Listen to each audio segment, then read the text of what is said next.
Like I was like, yo, please. But You feel like I was like yo yet. He was in every case not too far off dislike at evening. When we was at doing things he wasn't. He wasn't around brother. He was exclusively there when the camus was there and like that you realize. I don't realize you realize I don't have the foggiest idea. The amount he could can I don't say. Whether he would agree that anything cause he presumably marked the into non-disclosure. And he would rather not express anything against Puff at any rate, since Puff got on him assuming you thought we'd heard the remainder of Diddy's shocking ventures. Reconsider on the grounds that his previous guardian Gan Bargain just dropped another stunner outing one more survivor of Diddy's jokes. His previous associate, Fonzworth Bentley. You could recollect Fonzworth as the suave man who generally had Diddy's umbrella close by well as per Jane Fawn, was something beyond an aid and umbrella holder. He was supposedly Diddy's Don Juan, snagged into a few wild experiences. Fonzworth unexpected vanishing from the scene has left people scratching their heads for a long time, particularly since his music vocation was off yet as per Gene. Everything attaches back to the upsetting things he saw and was supposedly compelled to participate in while working for Diddy. So did Diddy truly have him powerless to resist him? And was he genuinely plotting to pimp FS out to his mates? We should spill this teeth. It's an excess of allow me to ask you this. What do you think Diddy and Fonzworth, Bentley's genuine relationship, was you boo expert young lady? As of now, I believe it's the ideal opportunity for us to all concede that the Diddy circumstance is rarely disappearing. And it is never going to end, I mean. It has been just about a half year since Cassie found a way, the bold way to uncover him in her insane claim. And from that point forward, it has been a wild, chaotic ride of occasions, young lady. Each time we feel that we have seen or heard the most exceedingly terrible. And it could never get more insane, it does. And this time his guardian Jan Bargain is currently spilling the tea on how Diddy utilized his then-aide Fonzworth Bentley, made Fonz his mistress and afterward, unloaded grovels like a sweltering potato when he was finished because of Cassie's and Lil Bar's claims against it. We got to realize what occurred at those notorious Diddy gatherings, and young lady, it's more awful than you might at any point envision this time. Diddy's previous right hand, Fonzworth Bentley, is making a few crazy charges against Diddy, and he is being upheld by Joan Bargain, Diddy's previous partner. For quite a while now, Diddy's gatherings have been the stuff of legend. And because of the claims, we got to discover much more about them, yet as per Fonzworth, we actually don't know half of what truly happens at the gatherings. Since it's more stunning than what Cassie and Lil Bar guaranteed, now Fonzworth has been keeping this in for quite a while, yet it seems as though he has become burnt out with Diddy, and he just emerged to uncover what truly went down with him. And Diddy, he asserted, that not at all like what Diddy persuaded us to think about how FS was only his associate. They were into some more stuff, some truly freaky stuff, if you catch my drift, as per fun. Diddy initially recruited him as a right hand and a beautician. Yet before he could sort out what was happening, Diddy had constrained him into freak-offs and was bowing him over the counter, if you catch my drift, mean as per FS. It wasn't precisely all consensual in light of the fact that he wasn't precisely ready for what Diddy was constraining him to do.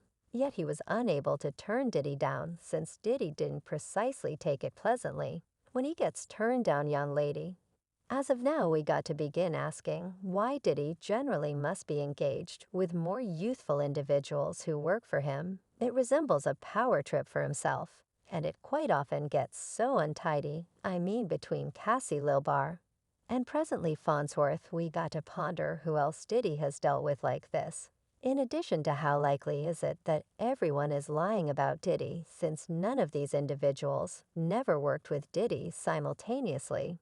So the way that they are saying exactly the same thing sort of makes what is happening very dubious and unpleasant. And fans are presently pondering if there are more casualties that are still too terrified to even think about emerging to talk on Diddy. Since they understand what he is able to do currently, how about we discuss Fonzworth Bentley back in the mid-2000s? He caused disturbances in Hollywood as Diddy's collaborator, since they were frequently spotted all over town together.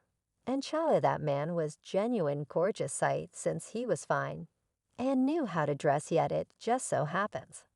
And as F himself is currently saying he was something beyond a candy to Diddy, since Diddy purportedly needed, all the more despite the fact that Diddy employed him to be part collaborator, part beautician. It wasn't on the grounds that Diddy out of nowhere required another closet or another help. See, the principal reason that Diddy recruited FS is that Diddy was determined to change around his picture after he engaged in a muddled circumstance in a dance club. I'm discussing that shooting circumstance with him, rapper Sparkle, and Diddy's then sweetheart Jennifer were in a taking shots at a club after Diddy got into a battle with one more supporter at the club. This prompted a huge shootout among them, and various individuals had chance. You recall that wreck, right? Diddy avoided a disaster and left with a fresh start, yet Sparkle wasn't so fortunate on the grounds that he was condemned to 10 years in jail. Even thought Diddy figured out how to stay away from some prison time and quickly limited any association with Sparkle. What is happening? He actually got a ton of disdain. I mean, it was under 6 years after Diddy tossed a show at City School of New York, where individuals lost their lives, so individuals began to give Diddy the side eye, and he verged on being dropped by the business and losing all that. And that is where Fonzworth stepped in, assisting Diddy with finishing up his demonstration and looking great. While doing it, he attempted to assist Diddy with behaving like an honorable man, and furthermore dressed the part. To recall how Diddy changed around his name from Puff Daddy to P. Diddy, that was a significant piece of his arrangement to rebrand and become an alternate man who wasn't engaged with shootings and rushes. And he totally moved away from Puff Daddy. You best accept his skeptics actually call him Puffy at whatever point they need to mix the pot, like 50 Penny loves to do. At whatever point he savages Diddy on Instagram. At any rate, back to Fonzworth, he did his thing with Diddy. And I simply know that you all recollect that famous image of him holding an umbrella over Diddy is a work of art. It actually goes hard right up till now, since it's unadulterated gold. Gradually, Fonzworth assisted Diddy with shaking off the old embarrassment energies and step into a new spotlight. Yet allowed me to enlighten you something regarding fun. He wasn't a beautiful face. Now he was sharp as a salt, and he knew how to function the framework next to each other. With Diddy, he absorbed the Hollywood game like a wife, dominating each diversion of the business. And of course, everything he utilized that information to fuel his own aspirations. Pretty smart move. If you were to ask me, he was tight with Diddy and his group, to where they even initiated him. Fonzworth Bentley, however, his genuine name's Derek Watkins Jane Bargain. Let the cat out of the bag on how this moniker became. And here's the scoop: Tony Dino resembled yo. We got to consider a name for you, man. And assuming you going to be his own collaborator, and slice steward, slice umbrella transporter, anything that you going, do you comprehend? We got to consider a name for you. We will attempt to make you like Bentley, or either a Fonzworth, or either twisted you became. You realize you got to have that sort of persona. You got to dress constantly